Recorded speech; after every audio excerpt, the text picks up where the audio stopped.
Ẹ káàbọ̀ sí ìkànnì Yorùbá Entertainment Gist, níbi tí a ti ń mú àwọn ìròyìn Yorùbá àti àwọn ìṣẹ̀lẹ̀ ní ilẹ̀ adúláwọ̀ wá sí etí ìgbọ̀yìn. Ẹ máa bá wa kálọ. Àlàyé ẹ̀. Kí ló dé táwọn ìránṣẹ́ Ọlọ́run tá máa ń parọ́ òní mo fẹ́ kẹ́ bá mi dá sí ẹ̀yin ìránṣẹ́ Ọlọ́run. Kí ló dé máa ń fi fake testimony tẹ́ máa ń gbé fake testimony fún àwọn mẹ́mbà yín pé kán lè sọ pé yes ẹ ń gbàdúrà lóòótọ́ àdúrà ń gbà ẹ máa ní Jésù ṣe kinní kan tó dẹ̀ jẹ́ pé Jésù ò ṣe nǹkan kan fún yín, kò ṣe anything fún yín, ẹ máa parọ́. Kí ló fà á tó fi rí bẹ́ẹ̀? Kí ló fà á táwa ìránṣẹ́ Ọlọ́run tá a fi bára wa débi tá a dé? Kí ló fà á táwa ìránṣẹ́ Ọlọ́run tí tá a fi ní respect mọ́?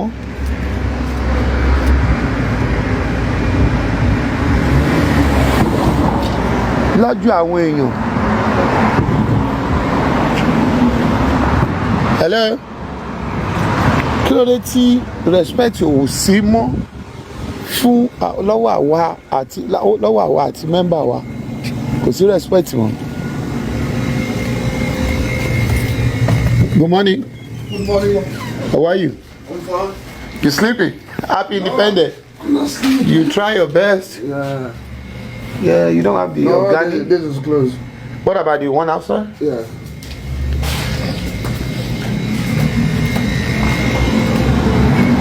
Good morning, my prophet. Ẹ jọ̀ọ́ ìránṣẹ́ Ọlọ́run, ẹ send the request kẹ́ wá bá mi dá sí programu. Kí ló dé tá fi ń pa irọ́?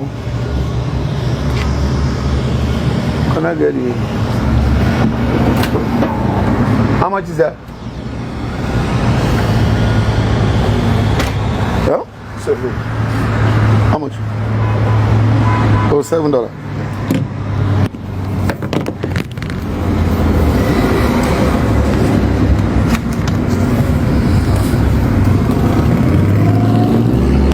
Ẹ̀yin ìránṣẹ́ Ọlọ́run, ẹ bá mi dá sí o, àwa wòlíì. Kí ló fà á tó fi jẹ́ pé ẹ bá mi like ẹ̀? Mo ń kọjá lọ, mo ní kí n ra organic watermelon àbí kí n náà pè organic big metal wẹ̀nà. $7 lílé, ẹ wò $7.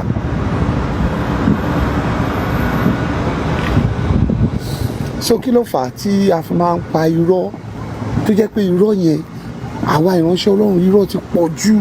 À ń parọ́ àwọn irọ́ burúkú kí ló tẹ lórí ẹ wá sí online báyìí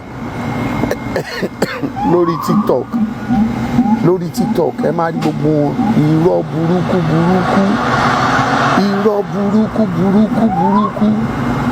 ẹ wo yin gidi oyin ní $15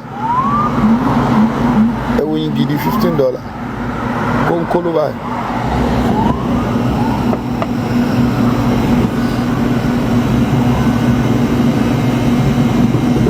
Kí ló dé tí irọ́ ó sún iṣẹ́ ìránṣẹ́ ó bà iṣẹ́. Thank you my friend. Kí ló dé tí irọ́ sún iṣẹ́ ìránṣẹ́ wa débi tá a dé yìí? Ẹ jọ̀ọ́ ẹ bá mi ẹ wá gbóhùn sáfẹ́fẹ́ tó yẹ pé gbogbo ìjọ Ọlọ́run pátápátá irọ́ ni gbogbo nǹkan tá a fi ń ṣe. Mo ń wo bàbá yẹn ní gíga, mo ń wo ọjọ́ orí bàbá yẹn pé irú àwọn ìránṣẹ́ Ọlọ́run wo leléyìí? Àwọn ìránṣẹ́ Ọlọ́run kan náà dẹ̀ tí wàá dúró síbẹ̀. It's just a word of fún ẹ̀yin ọ̀dọ́ pé ẹ jọ̀ọ́ nítorí Ọlọ́run ẹ jẹ́ ká ṣọ́ra fún àwọn ẹ̀kọ́ òdì táwọn bàbá yìí wá ń fún wa. Ayẹni ò ń ṣe bàbá náà, kò tí ì wọ 60 years. Ayẹni ò tí ì lè wọ 60 years, mo ṣe ń wo yẹn 50 ló máa wà. Torí ibi tán bá iṣẹ́ ìránṣẹ́ lọ báyìí irọ́ ló kù tá à ń pa. Torí ẹ̀ ni wọ́n ṣe ń bú yín pẹ̀lú bẹ́ẹ̀ ṣe ń wàásù. Torí ẹ̀ ni wọ́n ṣe ń bú yín. Ìwàásù yín ò tà mọ́. Irọ́ ló kù tí gbogbo yín ń pa. Kí ló ṣẹlẹ̀? Bó la bá dé? Báwo la ṣe débẹ̀? Gbogbo àwọn ọ̀dọ́ wa kò sí ìbẹ̀rù Ọlọ́run mọ́. Ibi tá a bá ti ń parọ́ ibẹ̀ la máa ń lọ. Ibi ṣé Jésù táwa ń sọ ṣé Jésù onírọ́ ni Jésù ni? Ṣé onírọ́ ni Jésù ni? Ṣé Jésù ò wá kí n sọ òótọ́ ni?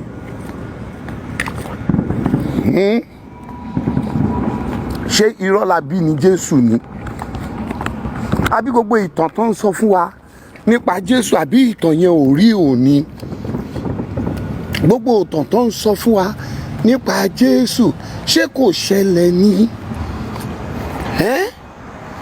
Àwa mú iṣẹ́ Olúwa, àwa sọ di business. Now ẹ jẹ́ kí n béèrè question kan lọ́wọ́ ẹ̀yin pastor. Ká ní o kì í ṣe pastor, kí náà bá máa pè ẹ́ ná? Ká tẹ̀ ní o kì í ṣe pastor pé kò sí iṣẹ́ lọ́wọ́ ẹ̀, kí náà bá máa pè ẹ́? Ṣé engineer, doctor? Ká tẹ̀ ní kò sí. Ó mì pé tó bá rí pastor ṣe òní, ó máa wà useless. Ó máa wà useless. O ò ní nǹkan kan tó fi máa pè é yàtọ̀ sí pé pastor. Kò sí nǹkan kan tó fi máa pè é. Kò tiẹ̀ jẹ́ ordinary photographer lásán. Wọ́n á ní kí ni iṣẹ́ ẹ̀? Wọ́n á ní I'm clergy. Irú clergy ò fowó. Bolo ti ń clergy irọ́. Gbogbo àwọn ìránṣẹ́ Ọlọ́run tá a wà láyé tá a wà ń sìn, ẹ jẹ́ ká padà sọ́dọ̀ Ọlọ́run. Torí ọ̀pọ̀lọpọ̀ wa owó náà á jẹ́ rí. Ọrọ̀ tá à ń lé á rí. Ọlá tá à ń wá á rí. Àdẹ́lé rí. Ìwé Jákọ́bù, ẹ̀yin fẹ́, ẹ̀yin kò ní, ẹ̀yin béèrè, ẹ̀yin kò rí gbà, torí pé ẹ ṣì béèrè, ẹ̀yin ń lépa, ẹ ò rí gbà. Gbogbo nǹkan tẹ̀ ń béèrè pẹ̀lú gbogbo, ó nítorí ẹ fẹ́ lò fún ìfẹ́kúfẹ̀ẹ́ ara yín. Ẹ fẹ́ gbogbo nǹkan tẹ̀wá pásítọ̀ ń ṣe, ṣé nítorí ọmọ ọjọ́. Gbogbo ẹ̀yin tẹ̀ wá sí online, tẹ̀ wá sórí TikTok, ẹ wá nítorí ọmọ ọjọ́, torí àpò yín òun lẹ ṣe ń wá. Torí pé ẹ fẹ́ lo Lexus, òun lọ̀pọ̀lọpọ̀ pásítọ̀ ṣe ń wá. Ọ̀run nílé wa, ta ló fẹ́ kú nílé gbogbo yín? Ṣe tán àti kú. Ẹ send request kẹ́ wá down. Bẹ́ẹ̀ ṣe máa ń sọ lọ́dọ̀ ayẹni gíga. Tẹ́ máa ń sọ lọ́dọ̀ ayẹni gíga. Mo challenge gbogbo ẹ̀yin pásítọ̀ pé gbogbo ẹ̀yin tẹ́ wà lọ́dọ̀ ayẹni gíga, gbogbo yín tẹ́ máa ń kóra yín jọ lọ́dọ̀ yìí bàbá yẹn onírọ́ ni gbogbo yín pápátá. Kò sí ọ̀rọ̀ Ọlọ́run kankan nínú yín. Àpò nìkan lẹ máa ń àpò yín nìkan lẹ ń protect. Ẹ bá mi share sọ́dọ̀ ayẹni gíga, ẹ̀yin àti àwọn fans ẹ̀. Mi nílò ju wọn náà wà lọ́nbì báyìí. Àwọn irọ́ òun lẹ máa preach. Irọ́ òun lẹ máa kọ́ wa. Kò sí word of God kankan nínú yín. Ẹ̀yin bàbá yẹn, mo rí ibi tí ayẹni gíga ti sọ wípé ìyàwó Olu Alo wà ní Canada. Ó ní ìyàwó Olu Alo wà ní Canada. And I'm looking at, are you for real? Ìyàwó Olu Alo wà ní Canada. Gbogbo ayé ò ní mọ̀ pé ìyàwó Olu Alo wà ní Canada. Are you for real? Are you for real? Níbi tá a balẹ̀ ayé jẹ́ dé. Kí ló dé tí àwa náà lè máa gbárù ìgbádùn tó ń lọ nírúurú òyìnbó? Bí bàbá Olu Alo, bí bàbá ayẹni gíga kì í ṣẹgbẹ́ Olu Alo lọ́jọ́ orí. Bí ayẹni gíga ṣe tó kò ń ṣẹgbẹ́ Olu Alo. Ó dẹ̀ sì tó ń parọ́. Mo mọ̀ pé ìdí tó fi ń parọ́ yẹn kí Olu Alo lè bá wà nǹkan kan ni. Toró ń ṣe bí speaker fún Olu Alo. Gbogbo àwọn tó wà ń bẹ̀, mi ò kì í ṣọ́, bẹ́ẹ̀ mi ṣe wà, mi ò ṣọ̀tọ̀ Olu Alo. Gbogbo nǹkan tí Olu Alo ní káyé má gbọ́, wọ́n máa padà gbọ́ náà ni. Gbogbo ẹ̀ nǹkan tó kọ́ ìdí mi kàn ṣe like Olu Alo. Ìgbà tí mo lọ bá sọ̀rọ̀ nínú voice note, Ọlọ́run ó gbàdúrà fún Rotimi dání, ó dẹ̀ sọ̀rọ̀, ó dẹ̀ yẹ kí n like ẹ̀ pé no, but ìyẹn ò ní kó má present ìyàwó ẹ̀.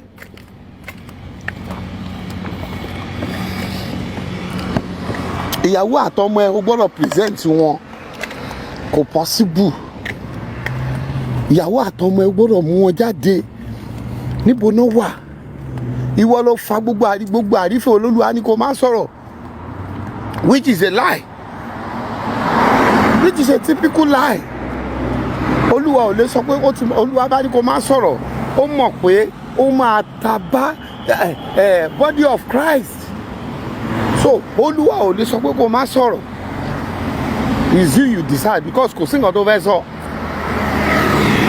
Rotimi dání tó ń ké ó tiẹ̀ ó yé náà. Ní show tí mo ṣe ń jẹta pé nǹkan kó wà lọ́wọ́ Rotimi dání. Olu Alo tí ò lè gbé ìyàwó ẹ̀ jáde àtọmọ nǹkan kan wà bẹ́ẹ̀. So bí Rotimi Daniel ṣe nǹkan tẹ̀mí ní kí Rotimi Daniel ṣe ó ti ṣe báyìí kan lọ sí court kan lọ sí station yes mo lè mi sọ pé mo quit pé káàkà máa wá sí online ká máa pariwo no mi ò ṣe but ètò máa ṣe pé à ń lọ sí station à ń lọ kíjọba gbé àwọn wèrè kan ò ní máa sọ pé ó ń bá àwọn lórúkọ jẹ́ ni.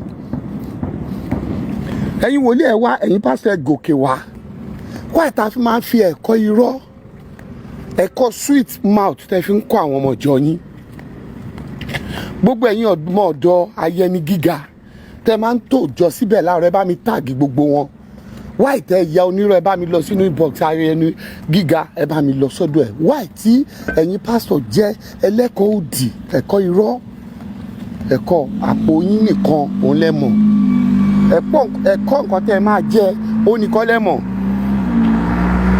ẹ̀kọ́ ẹ fẹ́ kí wọ́n bá yín wí ìdájọ́ wòlíì ò sí lọ́wọ́ èèyàn àwọn ìbẹ̀rù tẹ́ máa ń fún wa nìyẹn ta ló sọ bẹ́ẹ̀ fún ẹ àwọn pásítọ̀ tó wà lẹ́wọ̀n wọn ò ṣe é kà àwọn prọfẹ̀tì tó wà lẹ́wọ̀n wọn ò ṣe é kà àwọn èèyàn ti bẹ̀rẹ̀ sí ní sọnù àwọn èèyàn ti ṣubú dànù nípasẹ̀ body of Christ tá à ń gbé kiri orúkọ Jésù ti di ìsọ̀rọ̀ òdì sí nípa body of Christ orúkọ Jésù ti di ìsọ̀rọ̀ òdì sí nípa bodies of Christ ọ̀rọ̀ Olu Alo tó ń ṣẹlẹ̀ yìí ẹ mọyì àwọn tí ó ti jẹ́ pé wọn ò lọ chọ́ọ̀chì mọ́ ṣé ẹ mọyì àwọn tó jẹ́ pé wọn ò tiẹ̀ fẹ́ gbọ́ anything nípa chọ́ọ̀chì mọ́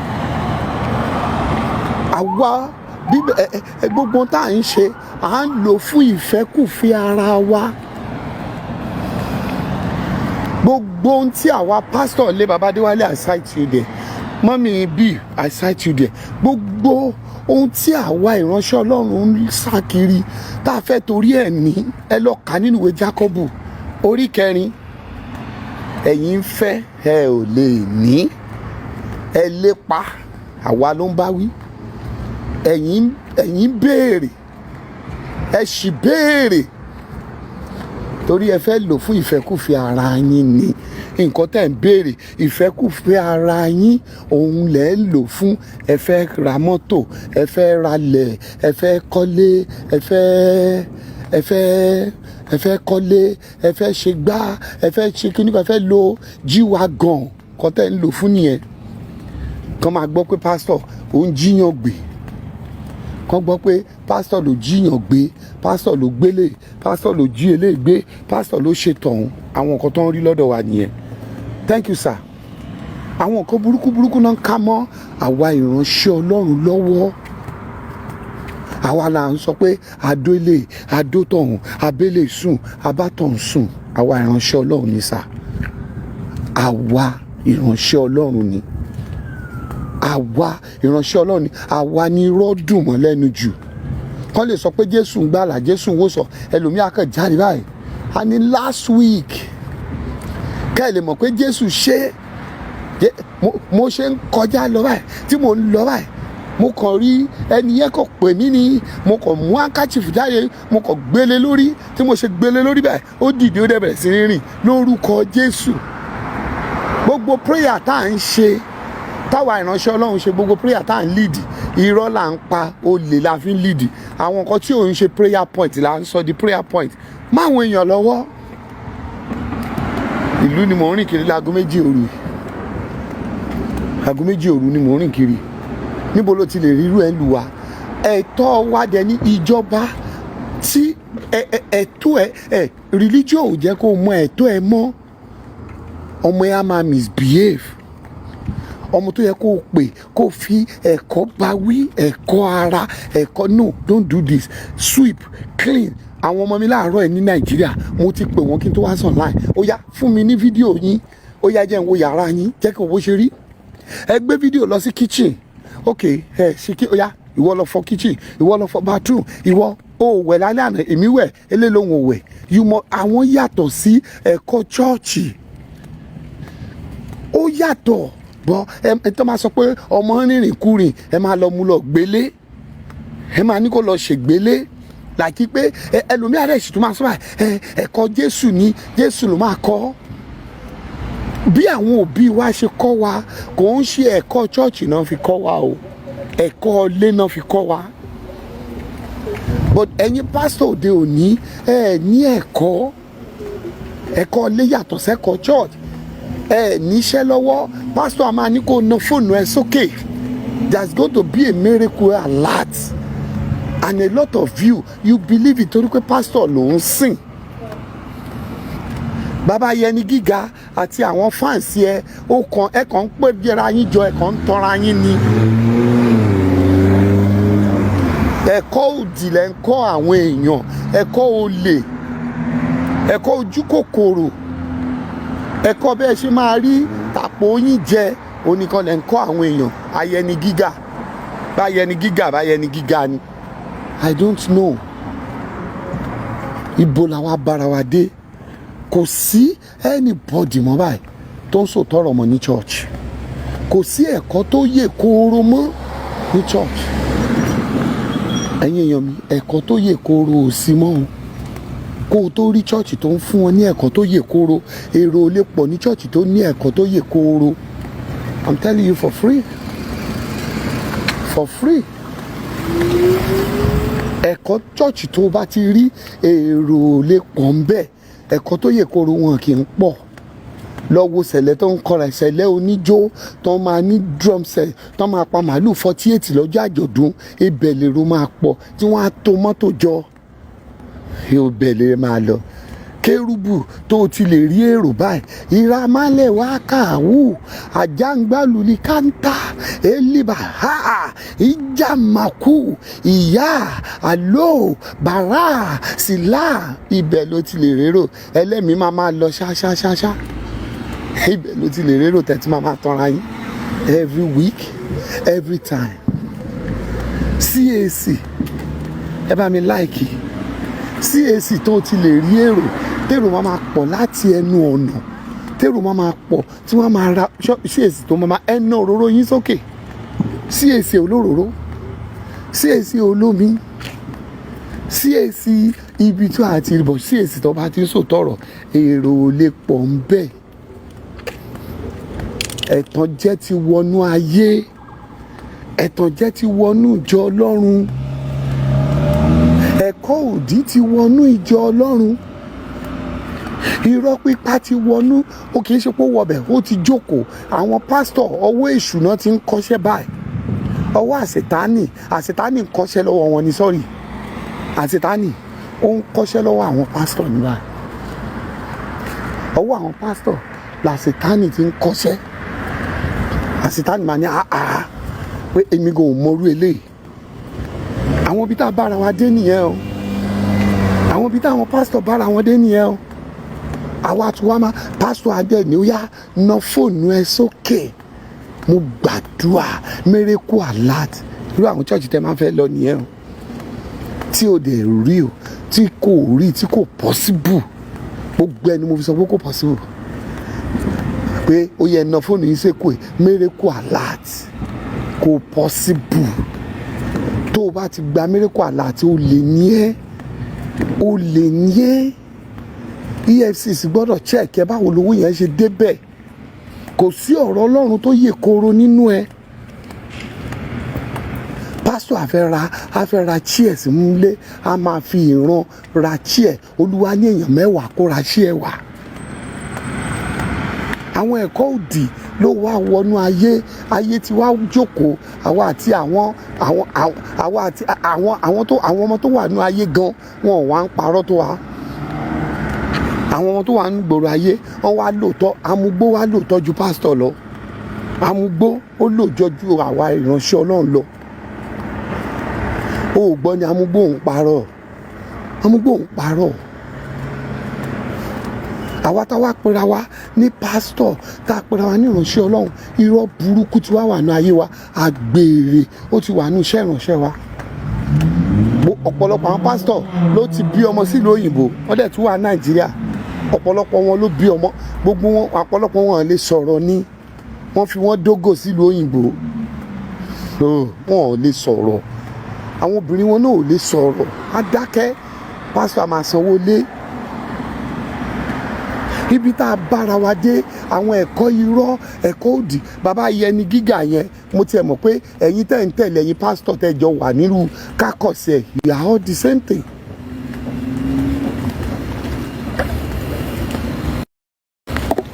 nǹkan kan náà ni gbogbo yín gbogbo ẹ̀ ń tẹ̀ wà lọ́dọ̀ ayẹni gíga nǹkan kan náà ẹ̀kọ́ irọ́ ẹni tó bá dẹ̀ fẹ́ sòótọ́ ọ̀rọ̀ bẹ́ẹ̀ ní gbé wọlé ẹ máa jà dànù ni irú èmi bá ayẹni gíga ọ̀tí ẹni fẹ́ gbé mi wọlé kẹwo bí ta bára wa dé at the end of the day of ilé ayé wa kí wàá là ń wá mọ́tò tẹ fẹ́ rà yẹn ṣe máa gbé lọ sọ́run rere tẹ́ ń sọ yẹn ni pastor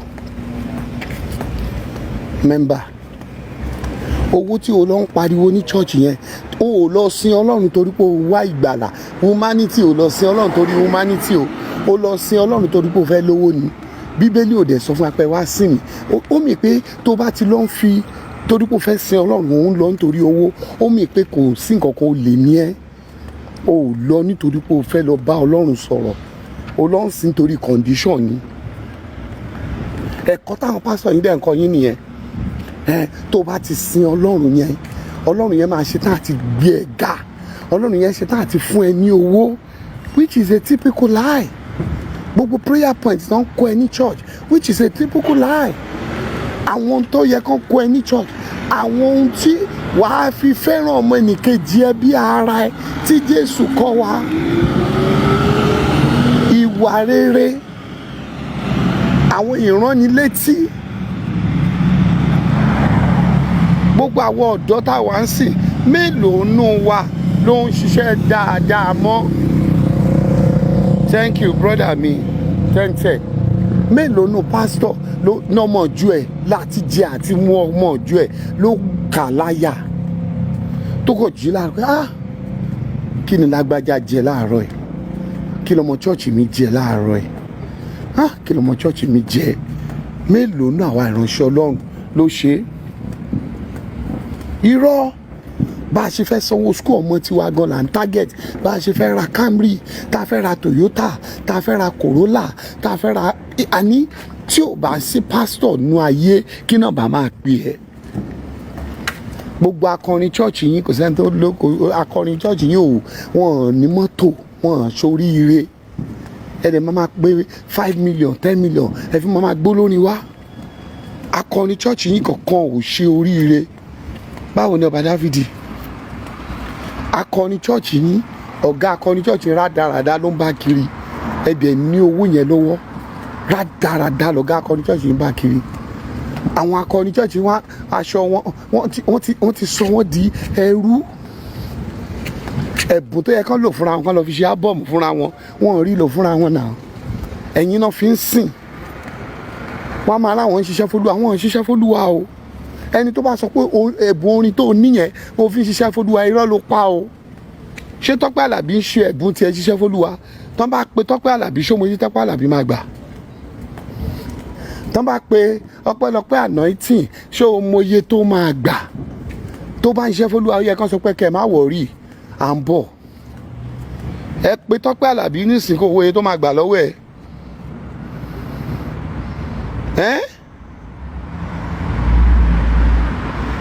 I already know how much I will make this month.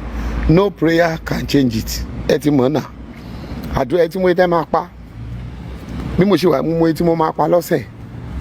Mo mọ etí mo máa pa lóṣù. Mo mọ oye tax refund tí máa dá padà. Mo ti mọ̀ lọ́dún. Kò sádùúrà kankan. Tó bá rí owó nílùú òyìnbó yá o l'accident.